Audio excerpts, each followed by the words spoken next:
Chers compatriotes, j'avais parlé du patriotisme économique. J'aimerais bien me faire comprendre. Quand je parlais du patriotisme économique, ce n'est pas que je suis partisan d'une économie autarcique en RDC. Non, loin de là.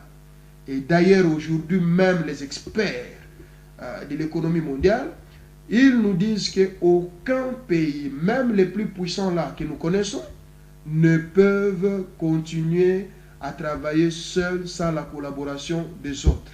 Il y a toujours cet aspect, ces mots que j'ai toujours utilisés, la synergie, la coopération, il y a toujours la complémentarité. Aujourd'hui, la richesse d'un pays ne dépend plus de son sous-sol, mais de sa capacité à transformer le sous-sol au produit fini. Autrement dit, à sa taille technologique, à sa capacité de technologie. C'est ce qui fait la compétitivité sur l'échelle internationale. Et je parlais du patriotisme économique, je m'étais dit qu'il faut d'abord, et ce n'est pas seulement en RDC que cela se fera, donner aussi la chance aux autochtones. Il y a des domaines où on peut directement s'ouvrir aux grands bailleurs, mais il y a aussi des domaines qu'on peut laisser aux autochtones. Je vais aller plus bas, chers compatriotes. La vente des beignets dans les coins. On ne doit pas se les disputer quand même avec nos amis venant de l'étranger. La vente de nos gingembres qui viennent de Bandundu, du Bas-Congo ou de Noix de Cola. On ne doit pas quand même se les disputer avec les grands. La vente des manioc.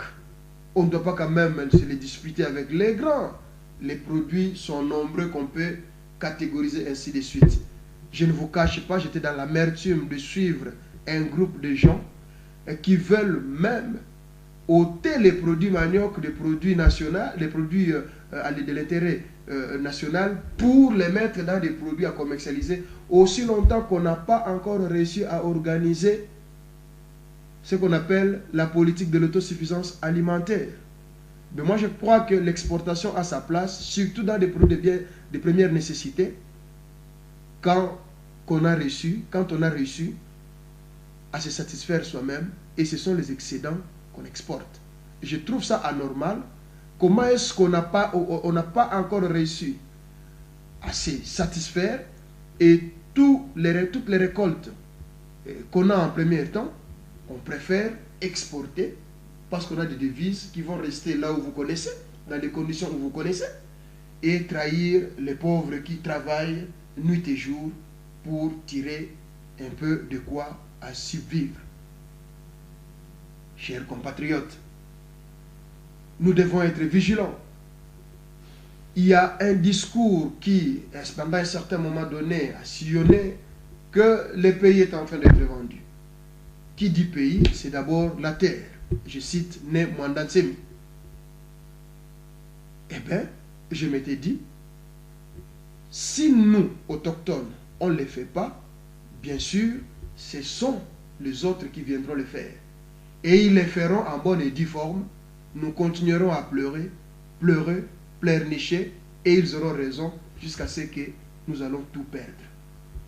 Les compatriotes qui ont assez de moyens, ne laissez pas aux autres seulement le choix de se procurer de nos terrains, nos nouveaux terrains. Achetons nous-mêmes, utilisons nous-mêmes. Et au niveau gouvernemental, essayons de favoriser quand même les autochtones dans les achats de terrains, dans les octrois du marché. Je n'ai pas honte ni peur de dénoncer. Je l'ai suivi comme tout le monde. Ceux qui suivent l'actualité ces derniers temps comme moi les savent. Les cas par exemple de Silou, la cimenterie, je crois de Lukala. Eh bien, jusqu'aujourd'hui, je me pose même la question, où sont nos députés pour pouvoir prendre ces cas à main? Parce que c'est grave. J'interpelle les députés, je ne veux pas interpeller les ministres ni le gouvernement.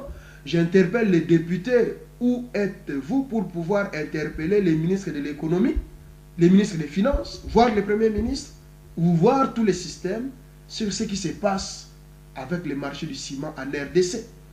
On préfère donner accès libre, facilité à l'importation et punir, comme je l'ai dit, ou si vous voulez mettre en difficulté notre propre production.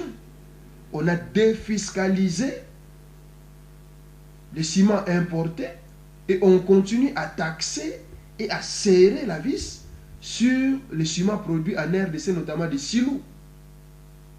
Ceux qui suivent la télé comme moi, eh bien, ils suivent les cris de ceux-là qui parlent des cas de silos. Et ces ciments importés, je ne suis pas contre. J'aime bien la concurrence, j'aime bien la compétitivité. Mais vous savez aussi les conséquences. Les maisons qui sont construites dans ces ciments défiscalisés qui se vendent à moins cher par rapport au prix du marché.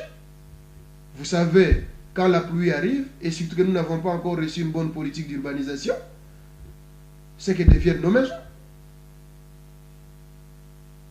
On préfère faire souffrir les produits nationaux au profit des produits qui viennent de l'étranger parce qu'on a tiré un avantage X ou Y. Je ne cite personne, j'imagine simplement. Chers députés, où êtes-vous pour traiter le cas de la cimenterie?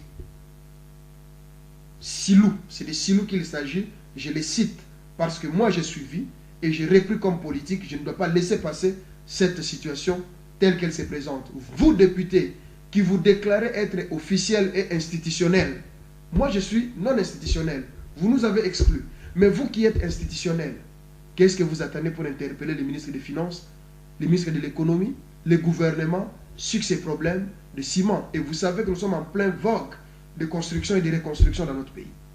Je ferme la parenthèse. J'ai parlé du patriotisme économique que, chers compatriotes, nous devons sauter premier.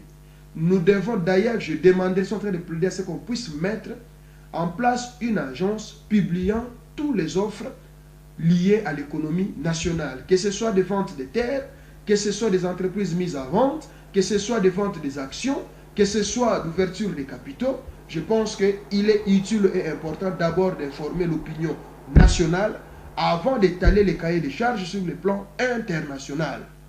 Cela aidera à ce que, oui, nous sommes dans la mondialisation, oui, nous sommes dans la globalisation, mais nous devons avoir la mainmise sur notre pays.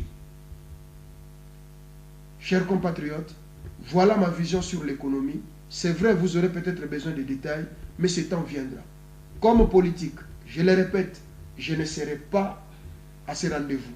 Mais mes idées sont là. Que ceux-là qui prétendent et qui veulent être, qu'ils nous disent aussi qu'est-ce qu'ils pensent, comment est-ce qu'ils comptent diriger la RDC, que ceux qui ont travaillé nous présentent aussi leur bilan. Aujourd'hui où je vous parle, nous sommes à 3 mois des échéances. On n'a pas encore entendu un seul projet de société, si pas des noms qui circulent. Ce n'est pas normal, chers compatriotes, qu'on nous parle de projets de société, qu'on nous démontre comment est-ce qu'on veut faire, qu'on nous présente des bilans, qu'on nous dise où ça a été, où ça n'a pas été, pourquoi ça n'a pas été, qu'est-ce qu'on veut faire de mieux de ce qu'on a déjà fait. C'est ce qui motivera notre choix à celui qui pourra diriger le Congo de demain. En tout cas, moi personnellement, j'ai choisi les camps des exclus, mais mes idées sont là. Donnez aussi vos idées. Dans la synergie, on fera un Congo fort.